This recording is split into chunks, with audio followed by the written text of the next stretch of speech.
It's Linda Cobb, and you're talking dirty with the Queen of Clean. Do you have dirt, stink, mess cleaning frustration? Do you dread cleaning? If so, boy, are you in the right place. Cleaning may never be your personal joy, but I can show you how to clean smarter, not harder, and get out of the house faster. So let's jump right in and get started. Hey, it's Linda Cobb, and you are talking dirty with the Queen of Clean. On today's show, we are going to talk about spotting. We're going to talk about spotting fabrics. We're going to talk about spotting floors and doing no harm. We're going to talk about laminate flooring. It's so popular right now. I'm going to tell you about it, how easy it is to clean, how to clean it, and why it's so popular. Then a great DIY carpet spotter that's quick and easy. We're going to talk about a dryer ball surprise. And we're going to talk about dusting. Sometimes you need just a little bit more than a dust cloth. But before we get started, I want to remind you, if you want to have the Queen of Clean at your fingertips 24/7, go to queenofclean.com.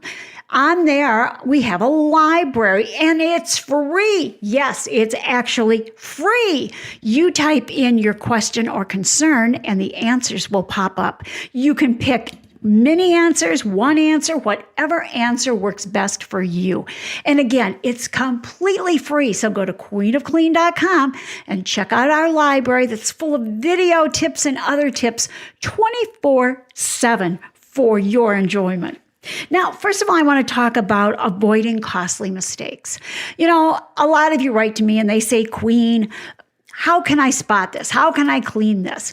And the one thing I always want to stress is before you use anything I suggest or anybody suggests or any new product, test it in an inconspicuous spot first. Because honestly, I'm not there. I can't see what your spot looks like exactly. And because of that, I give you the best advice I can. But the best thing you can do is take this bit of advice and always test whatever I tell you first. Check it in a small spot on the back of a sofa if you're doing a spot on a sofa. Check it on the floors. Now, even with floors, now you'd think, how costly can a mistake be on a floor? Well, actually, cleaning practices for many flooring materials can be similar, but using the wrong technique or cleaner can be disastrous. Be sure that you know exactly which kind of flooring is installed in every room before doing any intensive cleaning. So if you're buying a house, ask what flooring is in this house and what is in each and every room. For instance, some floors, such as hardwoods, can take on a hazy or cloudy film if they're not treated properly. They can even become warped if too much water is absorbed. Scrubbing your laminate, your bamboo, or your wooden floor too firmly can scuff them or wear off the finish, and that is an expensive repair. Concrete and some stone and tile floors are porous and can absorb harsh cleaners, leading to permanent stains or permanent color changes. So be sure you know what you're dealing with, and again, whatever it is, please test it in an inconspicuous spot first before you use any advice or any new cleaning product on any surface in your home. Now, I want to jump in right now and talk about laminate flooring. Why is laminate flooring so popular? Well, the one incredible thing about laminate flooring is that it resists water and it resists termites. Now, I live in Arizona, and we have termites. And when I installed flooring this time, I installed laminate. I installed a luxury laminate wide plank. It looks incredible, but I'll never have a problem with termites, and I'll never have a problem with a water damage. Laminate flooring, good quality laminate flooring can be warranted for 12 to 20 years. And it resists water. So if you have a flood, the toilet runs over, the washer runs over, and you have laminate on the floor, they can actually take it up, dry it, and reinstall it. So it's a great choice for a homeowner. Now, laminate floors are made from a remarkable likeness of wood flooring encased in a plastic laminate. It gets the look of hardwood without the cost and without the care. However, laminate floors cannot be refinished, so it's especially important to take good care of them. And it's really so simple. For daily work, for like daily cleaning, you're just going to use a microfiber mop or a vacuum. But for a more thorough cleaning, you can spray just a laminate flooring cleaning on any surface. And it does a great job on that floor. And clean it up with that damp microfiber cloth. If you're going to use the flooring cleaner, you're going to work in small sections. You're going to immediately wash it off with a damp mop. And I like to thoroughly dry it with a towel. Now, let me give you my favorite laminate flooring cleaner. And I know you're thinking, oh my gosh, do I need to grab a piece of paper? Do I need an ink pen? What do I need to write it down with? And are there 20 products that I have to buy? Absolutely not. It's so simple. It's 3/4 cup of distilled white vinegar, 3/4 cup of rubbing alcohol, and 10 drops of peppermint essential oil. That's all it takes. Now, essential oil acts as an antibacterial, antimicrobial, and it also gives it a great smell. So what you're going to do is in a 24-ounce spray bottle, you're going to work with 3/4 cups of hot water, and then you're going to add to that your rubbing alcohol and your distilled white vinegar. And again, remember, it's 3/4 cup of each, and your 10 drops of peppermint essential oil. Now, I love tea tree oil, but I have to be honest with you, my husband is totally not a fan. One time I put a few drops on the cardboard in our toilet paper roll thinking, oh, it smells so nice in the bathroom. Every time you turn the toilet paper roll, you'd get that fresh smell. And he came out of there gagging. He did not like that smell at all. So make sure you're using something that the whole family won't mind. So that's my little tutorial on laminate flooring. And remember, it is such a carpet. It's so friendly. Instead of using carpet, it's so much better. It's easy to clean. It's more inexpensive. It's user friendly. It is a great choice. So make sure you give it a try and look it over when you're looking for flooring for your house. Now, let's talk about a stain remover for carpet, because some of us like carpet in the bedroom and some of you carpet everywhere. So there's a really simple basic carpet spotter that I use, and it's one I don't buy because there's no point. It's so easy to make. You're going to take 1/4 teaspoon of cast steel soap, and you're going to add that to 16 ounces of water in a spray bottle. Now, why cast steel soap? Well, number one, it's natural. It's made from oil-based plants and ingredients. And it takes up stains and spots and spills and everything easily without leaving any spotting behind. It's natural, it's gentle, it's safe for you and your family. You can use Dr. Bonner's, you can use a generic brand, anything you like is fine. And when I have a carpet spot, that's what I start with. I spray that on. Now I let it sit for about 5 minutes, and then I do the blot, blot, blot. I simply put down a pad of paper towels and I stand on them to really blot that area to get that stain or that spot out. Now, if that doesn't take it all out, you can use one that I call the Tough Job, which is a vinegar-based carpet stain remover. And you're just going to take, again, 1 tablespoon of cast steel soap and about 1/4 teaspoon of white vinegar and 2 cups of warm water.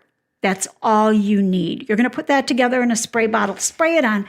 Do the same thing. Simply let it sit for about 5 minutes and do the blot, blot, blot. And don't rub carpet spots because you leave little rubbed areas on the carpet, and you can tell that somebody's been rubbing on that carpet. So don't do it. But you can reset the nap using a damp microfiber cloth. Now, I want to talk to you too a minute about sinks. I've had a lot of questions about sinks. And, it seems stainless steel is so very, very popular and we all love it, but it can be a real bear to keep clean. So one of the ways I clean mine is, first of all, I rinse it out and then I sprinkle it with baking soda. Then I spray on some vinegar and I put it in a spray bottle, maybe a third of a cup of white vinegar and a couple cups of water. And you can scrub it with a sponge and then rinse it again. And avoid water spots by drying the sink with a towel. Now, occasionally, I wipe down my sink with a little olive oil on a cloth because it restores the shine. Things to stay away from when you have stainless steel, and I know this may come as a surprise to many of you, ammonia and bleach, as well as any abrasive cleaners and rough scrubbing pads. So no cleansers, no scrubbing pads, no bleach. So I don't care how much you like spraying things down with disinfecting bleach, don't do it. It's not good for your stainless steel. Far too abrasive. And ammonia, far too alkaline. It's not good for any stainless steel sink. So again, remember, start gentle, move up if you have to, and occasionally wipe that sink down with a little olive oil on a cloth to restore the shine, and it also helps prevent water spots.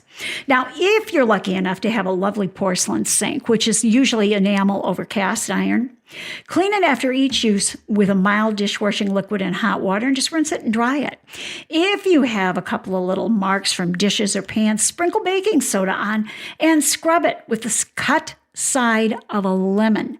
Now, if you don't want to use a lemon, if you don't have a lemon, sometimes lemons are costly, just use a little lemon juice instead, rinse it and dry it.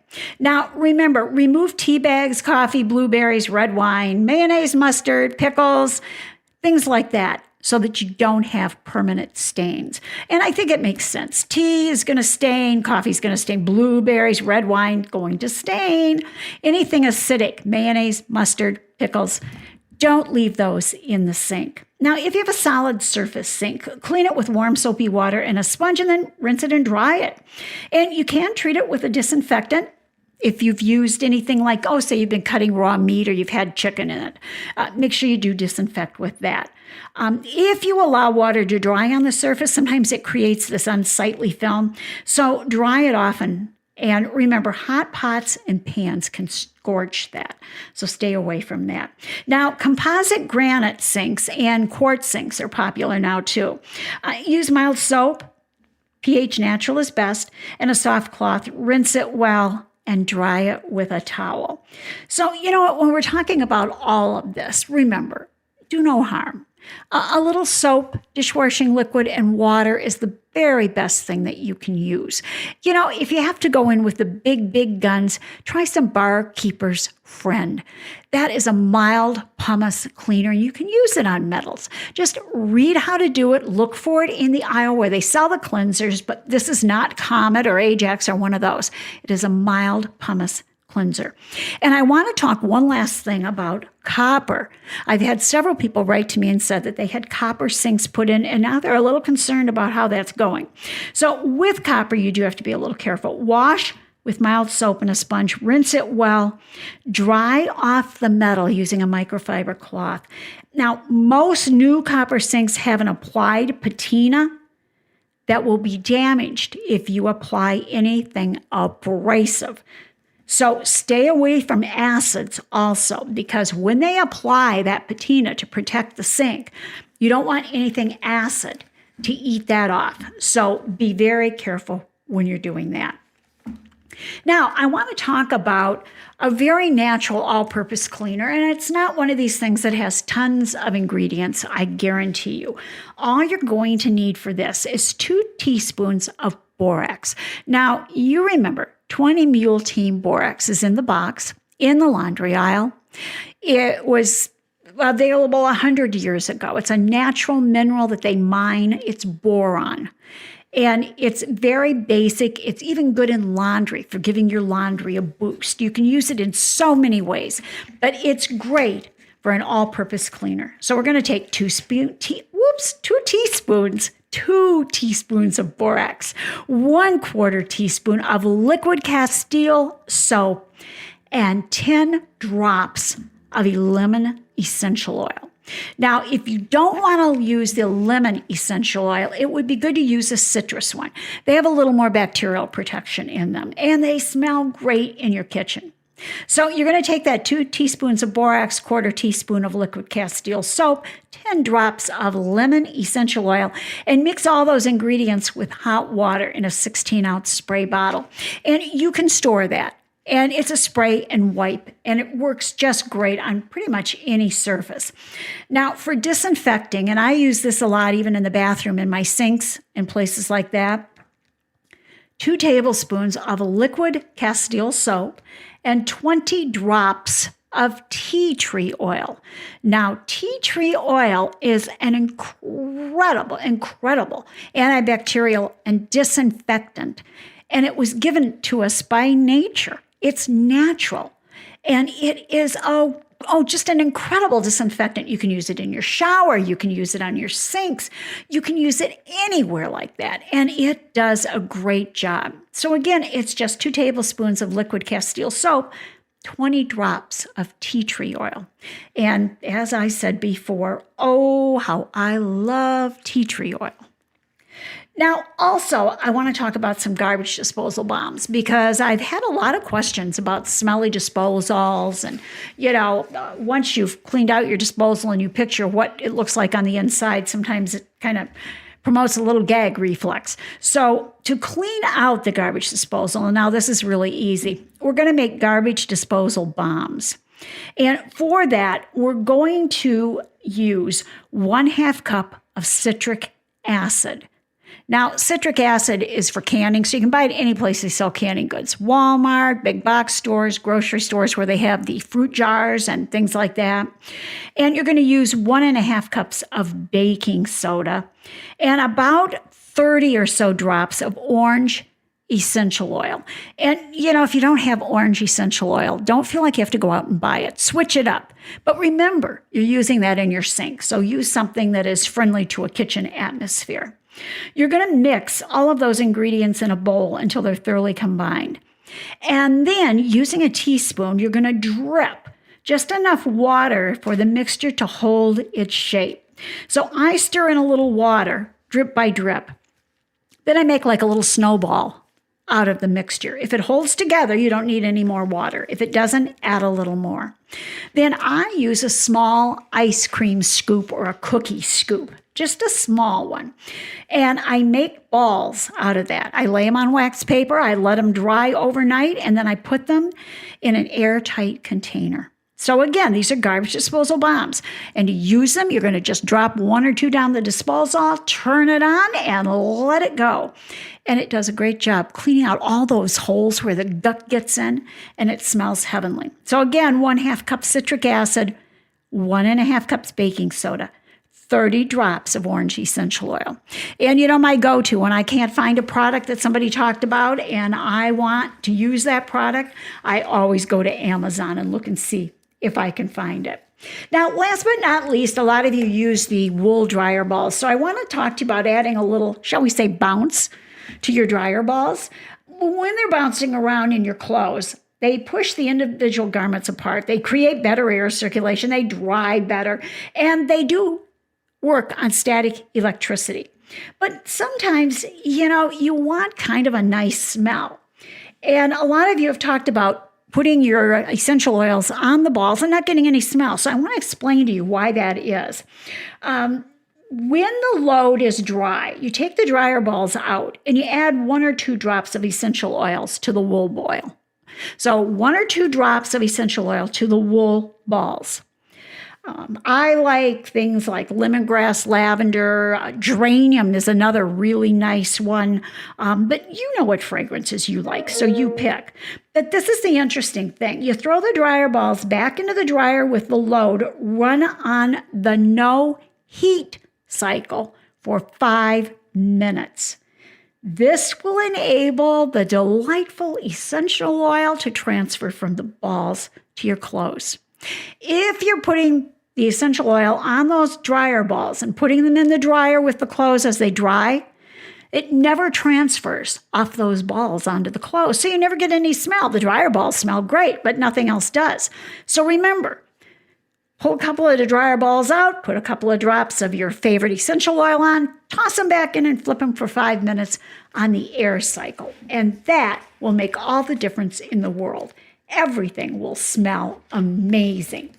So I'm going to call it quits for today. Next week, I've got some great new ideas for you. We're going to be talking a little bit more about bathrooms.